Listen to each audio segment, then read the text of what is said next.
जैसे कि last episode में हमने देखा कि हैंक सियाओफैन का गांव पूरी तरह से उजड़ गया था और वो अपने मॉम डैड को देखने घर की तरफ दौड़ने लगा था। लेकिन तभी वो बेहोश हो जाता है और फिर जब उसकी आंखें खुलती हैं तो उसे हर तरफ अंधेरा दिखता है।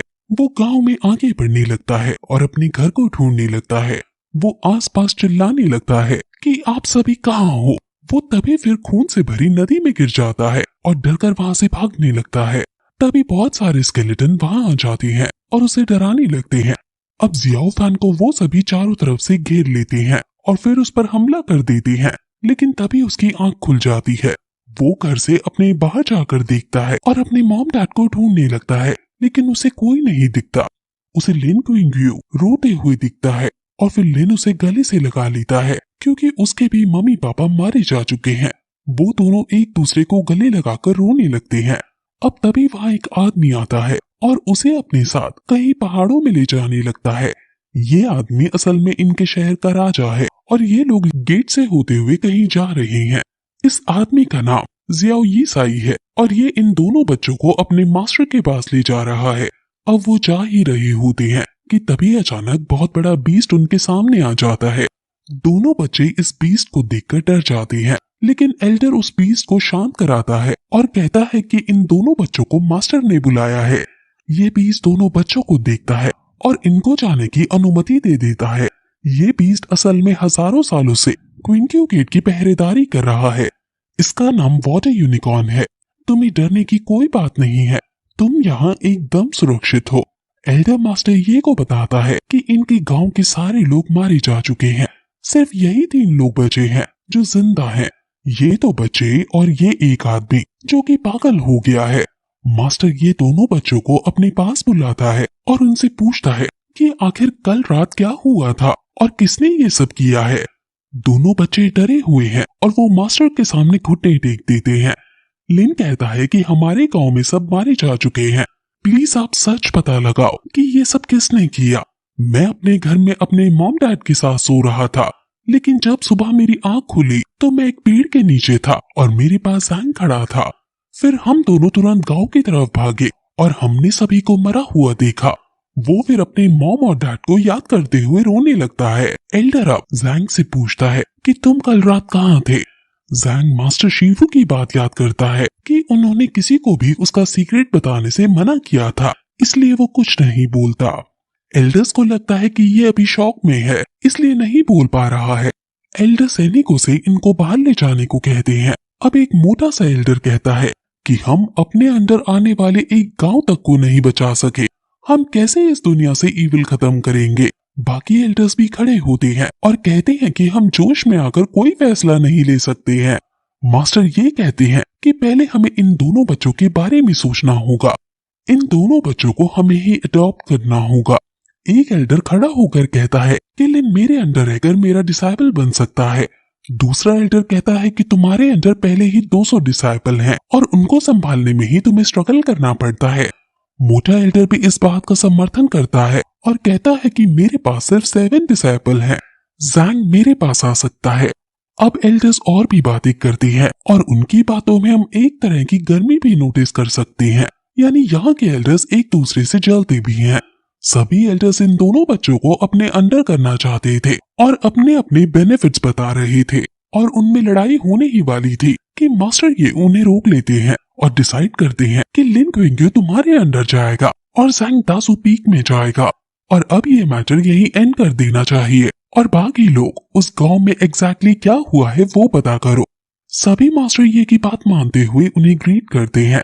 वहीं दोनों बच्चे उदास सीढ़ियों में बैठ जाते हैं और वो अपने घर जाना चाहते थे, लेकिन उनका घर अब तबाह हो चुका था और वो टेंशन ले ही रहे थे कि तभी वहाँ एक एल्डर आता है और उन्हें समझाता है कि हमारा भाग्य हमारे हाथों में होता है और हम कर्म करके उसे बदल सकते हैं।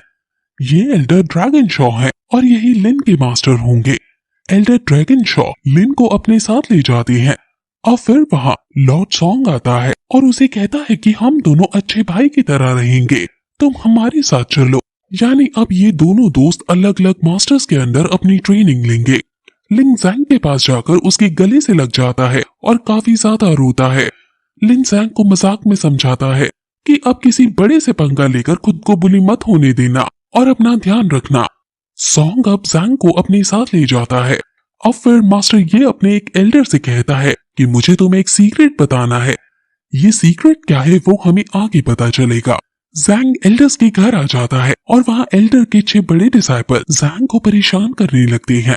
जैंग बहुत क्यूट था, इसलिए वो उसे छेड़ रहे हैं और उसे कह रहे हैं कि तुम यहाँ की भारी तलवार उठा भी पाओगे, और क्या तुमने कभी मार्शल आर्ट्स का नाम भी सुना है। वो फिर उसकी लकड़ी की तलवार देखते हैं। जैंग उनसे अपनी तलवार जब वापस लेने लगता है तो वो लोग नहीं देते और उसे परेशान करने लगते हैं। अब तभी वहाँ उसी की उम्र की एक लड़की आती है जो असल में एल्डर की बेटी होती है। वो सभी बच्चों को अपने कपड़े से पीट कर हटाती है और कहती है कि तुम क्यों इस लड़के को बुली कर रहे हो। सभी लड़के इस लड़की की इज्जत करते हैं क्योंकि ये उनके एल्डर की बेटी है। लड़की सभी को डांटती है और कहती है कि जैंग को सीधे मास्टर ये ने भेजा है, और अगर तुमने फिर से इसको परेशान करने की हिम्मत की तो मेरे पापा तुम्हें नहीं छोड़ेंगे। अब तभी उसके पापा यानी बच्चों के एल्डर्स आ जाते हैं। इस एल्डर का नाम नियांग है। सॉन्ग सभी को जैंग का इंट्रो देता है और कहता है कि आज से ये तुम्हारा छोटा भाई है और तुम्हें इसका ध्यान रखना है। ये सभी लड़के असल में बुरे नहीं है, ये बस थोड़ा मजाक मस्ती कर रहे थे, लेकिन फिर भी जैंग इनसे गुस्सा है और इनसे गुस्से में अपनी तलवार छीन लेता है। सॉन्ग जैंग को एल्डर्स को ग्रीट करने और उनके रिस्पेक्ट करने को कहता है, जिस पर जैंग ट्रेडिशन वाइज उनके सामने चाय लाता है और बहुत पोलाइटली एंड रिस्पेक्टफुली तरीके से उन्हें चाय पीने को देता है। अब सभी लोग फिर खाना खाने बैठते हैं और एल्डर को इनकी ट्रेनिंग का भार सौंपता है और कहता है कि तुम्हें इन्हें अच्छे से संभालना है। अब फिर एल्डर वहाँ से चली जाती है और लड़की कहती है कि अब से जैंग मेरा यंगर ब्रदर है और मैं इसकी केयर करूंगी, और अगर किसी ने भी मेरे भाई को बुली किया तो मैं अपने पापा से कह दूंगी। अब सभी लोग लड़की से मजाक में कहते हैं कि हम समझ गए और अब हमें खाना खाने दो। वो फिर अपना थोड़ा थोड़ा खाना जैंग को देते हैं और सभी में अच्छे से दोस्ती हो जाती है। अब रात को जैंग सोने जाता है और पर्ल को देखता है जो उसके मास्टर, जिसको वो शिफू कहता है, उन्होंने दिया था। वो याद करता है कि कैसे मास्टर ने उसे रात को प्रैक्टिस करने को कहा था, इसलिए अब वो रात को कल्टीवेट करने लगता है और मेडिटेट करता है। सुबह फिर वो बाहर जाता है और उसे लड़की दिखती है जो अपने बड़े से कुत्ते के साथ थी। इस कुत्ते का नाम रूबर्ब है।